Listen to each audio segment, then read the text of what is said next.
안녕하십니까, 박배용입니다.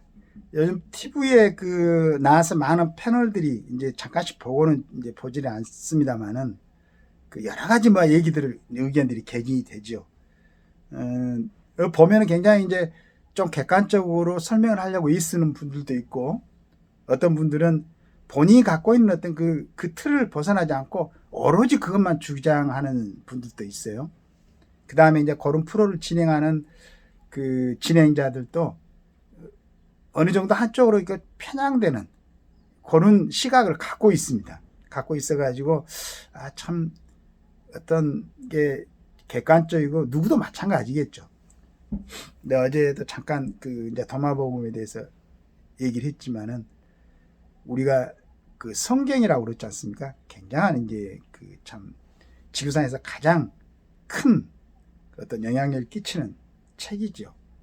근데 이제 그걸 놓고도 보면은 서로 이제 완전한 차이는 아니지만은 보는 시각 여러 가지 이렇게 차이가 있어가지고 수많은 교파가 만들어지고 이제 캐톨릭에서 이렇게 종교개혁을 통해 가지고 새로운 이제 개신교가 만들어지고 이렇지 않습니까? 그런데 우리 같은 이런 참 부족한 사람들이 어떤 상황에 대해서 생각할 때 누구하고도 같이 일치할 수 있는 좀 이렇게 아주 진리 같은 그런 게 도달하기는 참 힘들지요.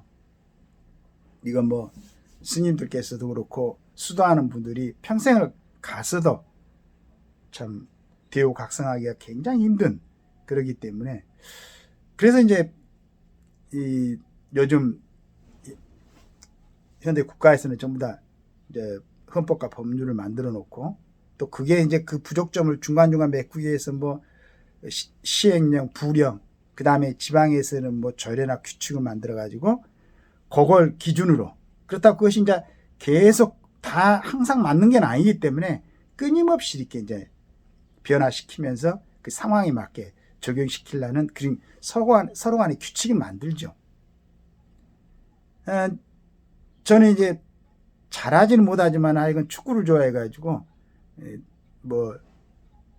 군대에 있을 때도 이제 후임들하고 이렇게 맨날 토요일 일요일 되면은 계속 운동을 하고 그 다음에 이제 조기 축구에도 많이 나갔는데 그래 이제 실력이 이렇게 뛰어나지 못하기 때문에 맨날 이제 수비 쪽에서 서 있죠. 그러면 저쪽에서 공격에 온 친구들은 그 전에는 이제 제가 뛰었던 데는 국민은행 대표도 있었었고 또 학교에서 운동하던 친구들이 있어가지고 정말로 고생입니다. 공격하는 친구들은 이제 자기들이 공격하고 싶을 때 공격이 들어오고 좀 쉴 수 있는데 이 수비는 저 같은 입장에서는 실력도 없는 데다가 이제 저쪽에서 가장 실력이 있는 친구들이 계속 공격이 들어오니까 그게 또 공격하는 사람들이 이제 골대로 해서 골망을 흔들지는 못하더라도 멋있게 치고 들어가서 하면은 박수 쳐주고 하는데 수비는 조금만 잘못해갖고 골이 나버리면은 모든 책임이 그냥 수비한테 오는 거죠. 그러면서도 너무 이제 워낙 좋아했었으니까 재밌어하고.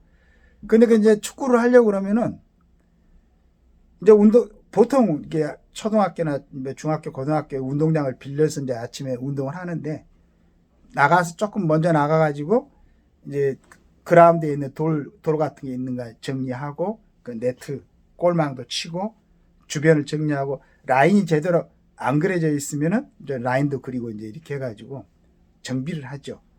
그 다음에 거기에도 이제 규칙이 있습니다. 조기 축구든지 국가 대회든지 전부 다 거기에 룰이 있지 않습니까? 룰에 따라서 경기를 하고 또 양쪽 팀에서 이렇게 신뢰할 수 있는 사람을 주심을 뽑아가지고 우리는 이제 그때 한 두 게임씩 이렇게 뛰고는 또 같이 목욕탕에 가가지고 목욕도 하고 하면서 이제 같은 동네 사람들이니까 그렇게 재밌게 했었는데 정치를 하고 지금 대통령을 갖다가 탄핵을 하고 대통령을 헌법재판소에 회부를 하는데 거기에 기한이 정해진 룰에 대해서 정리가 안 돼 있다. 이거 얼마나 우습습니까? 첫 번째는 이제 내용을 보니까 우리 일반 사람들은 잘 모르죠. 모르는데 어제 이제 제가 이제 잠깐 뭐 방송 한 것 같아. 어제인가 그전가 했는 것 같은데 이 헌법재판소의 지금 진행 과정에 대해서 정교묘에서 얘기를 했습니다. 정교묘는 이번 최근 임명된 2명의 헌법재판관이 법적, 절차적 정당성을 결의했다고 얘기를 했어요. 특히 대통령 권한 대행의 대행이 임명한 헌법재판관은 임명 권한을 넘어선 행위로 절차적 하자가 명백하다. 그러니까 대통령 권한 대행인 대행이 최상목입니까? 무기입니까? 이제 그 사람이 임명한 헌법재판관은 그 권한 대행이 과연 임명할 수 있는 권한이 있는가? 이것부터 이제 절차적인 하자가 있다. 이렇게 이제 보고 있는 것 같습니다. 권한 대행은 새로운 공직자 임명과 같은 적극적 행위를 할 수 없으며 임명 과정에서 국민의 심의 의결 절차를 무시한 것은 명백한 위법이다. 이렇게 지적했습니다. 그리고 또 2번의 재판관이 이제 그 최상목 권한 대행의 어떤 임명 과정에 어떤 하자도 있었지만은 그 대상되는 2명의 재판관이 청문회에서 탄핵 심판과 관련된 사전 의견을 공개적으로 밝혀서 재판관으로서 기본적 중립성을 현재히 일탈했다. 이들의 임명무효를 주장했는데 헌법재판소는 적법한 자격을 갖춘 재판관으로서 구성될 때만 정당성을 확보할 수 있다. 대통령 권한대행 한덕수 국무총리에 대한 탄핵 소추 효력에 대한 신속한 판단이 헌법재판소의 책임이라고 밝혔다.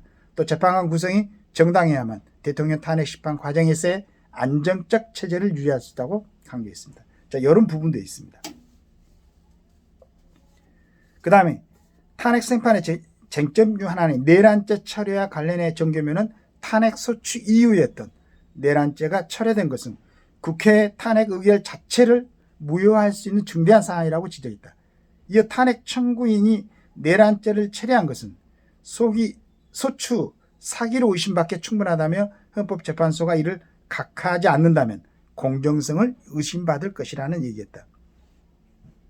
자, 이제 이런 얘기가 있기 때문에 제가 아까 이제 뭐 조기 축구를 하려고 해도 축구장의 어떤 상태를 점검해야 된다고 그러는데 소위 대통령을 탄핵하는 과정에서 이런 전반적인 게 문제가 있으면은 지금 대통령이 법원 쇼핑하느냐고 야단칠 게 아니고 우리 신문에서 자 이제 그전에 잘 몰랐었는데 지금 전문가들 의견을 들어보니까 공수처는 내란죄 수사 어떤 그 권한도 없고 그러면 이제 공수처의 수사 내란죄에 대한 수사 권한이었으면 그것부터 정리를 하고 두 번째는 지금 이제 그 법원 쇼핑이라고 그러는데 기왕이면은 뭐 공수처가 제일 처음에 1차 그 법원을 갖다가 중앙 지원을 했다고 뭐 공수처 어느 법률에 나와 있던 모양인데 그거 지키고 그 다음에 이제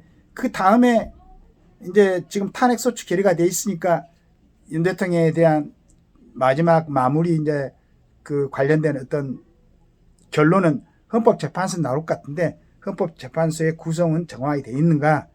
그 다음에 헌법재판소 6인이었던데 8인으로 인원이 그 이제 증원이 됐을 때 그 인원 증원하는 과정에서의 지명자의 어떤 권한이 정당했는가?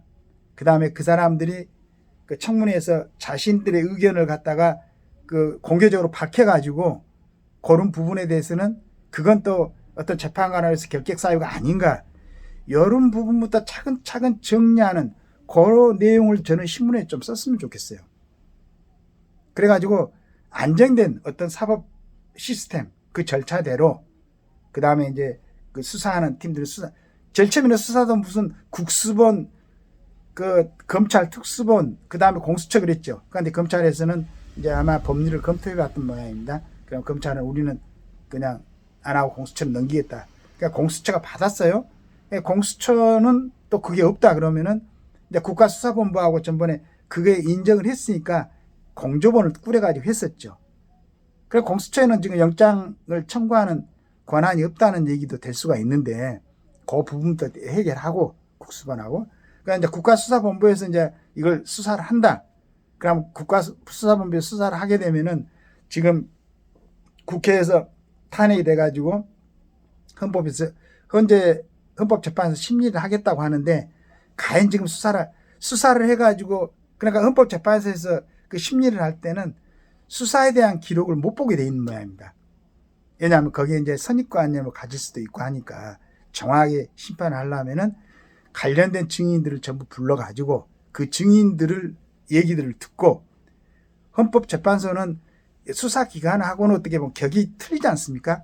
하긴 최고의 어떤 그 법률의 위법성이라든가 정당 간의 정당 간 또 뭐 국가기관과 지방기관 간의 어떤 가장 중요한 최종적인 법리를 따지는 곳인데 일반 수사기관에서 수사했던 걸 갖다가 헌법재판소 수사 기록을 보고 재판하면 안 되잖아요. 그래서 이제 증인들을 불러서 해야 되는데 그런 절차가 이제 있는데 불구하고 그중에서 뇌물죄를 제외시켜버렸단 말이에요. 국회에서는 그 내란이 주 포인트가 돼가지고 탄핵소추 결의가 됐는데 그러면 이제 그 부분도 또 헌법재판소에서도 한번 생각을 해보고 자 그러면은 내란 혐의를 갖다 제외하려면은 그걸 제외시키고 과연 대통령을 어떻게 탄핵할 것인가를 다시 그 탄핵하려는 쪽에서 내용을 잡아가지고 다시 탄핵 결의를 해서 올려라라고 하든지 자 이건 내란 이주를 해갖고 탄핵 소추 결의가 됐기 때문에 일단은 각하를 하겠습니다. 다시 한번 뭐 해서 새롭게 올리든지 하세요 라고 결정을 하든지 그러니까 이런 절차가 기본적으로 이제 법학자들이나 우리 보통 국민들도 그렇게 생각하죠. 내란죄인 줄 알았는데 내란죄를 제외한다면서 그러면 다시 국회에서 탄핵 결의를 해야 되지 않을까라는 생각을 하고 있잖아요. 그러니까 꼭 그렇게 안 하더라도 그러한 의구심을 갖다가 국민들이 갖지 않도록 설명해가지고 이해를 시키고 나서 그 다음에 차근차근 재판을 진행해도 되는데 그런데 어떻게 대통령을 체포하겠다고 무슨 특경대 그 다음에 뭐 장갑차라고 그랬습니까? 그리고 헬기까지 동원하겠다. 이런 이제 내용이 있었던 모양인데 무슨 뭐 경찰 어디 지방경찰청장인가 뭐 했던 그런 뭐 경찰 출신이 있는 모양인데 요 사람 어떤 뭐 페이스북인가 어디에 올랐다고 그러던데 아니 그런 건 다 이제 자 무시하고라도 수사 그러니까 공수처 그 다음에 헌법재판소 우선 본인들의 어떤 할 그 프로세스 과정을 갖다가 정확하게 정리해가지고 이제 어떻게 뭐 체포영장을 발부하거나 구속영장을 발부하더라도 윤석열 대통령 측에서 이걸 갖다가 거부할 수 없게끔 완전하게 준비를 하고 헌법재판소도 뭐 심리 과정이라든가 모든 것이 국민들이 전부 다 그걸 공감할 수 있는 근데 그렇게 할 필요도 없이 그 절차대로 하면 될 텐데 정확하게 그렇게 해가지고 국민들이 갖고 있는 좀 혼란스러움 그 다음에 의문점 이걸 갖다가 지금 수사기관이나 헌법재판소에서 그걸 갖다가 해소시켜줘야 되는데 두 군데서 하는 모습들이 오히려 국민들을 갖다가 혼란스럽게 하고 의구심을 갖게 하고 또 지금 아까 우리 신문에서 그 우려했던 것처럼 뭐 이렇게 간저 주변에서의 어떤 그런 전투 위험 이런 게 있어서는 안 되지 않습니까? 한 사람 다쳐서는 안 돼요. 몇 사람 벌써 이제 뭐 부상도 하고 그랬던 모양인데 진짜 저는 국가 언론들이라도 가가지고 중간에 서서 야 너희들 좀 기다려봐라.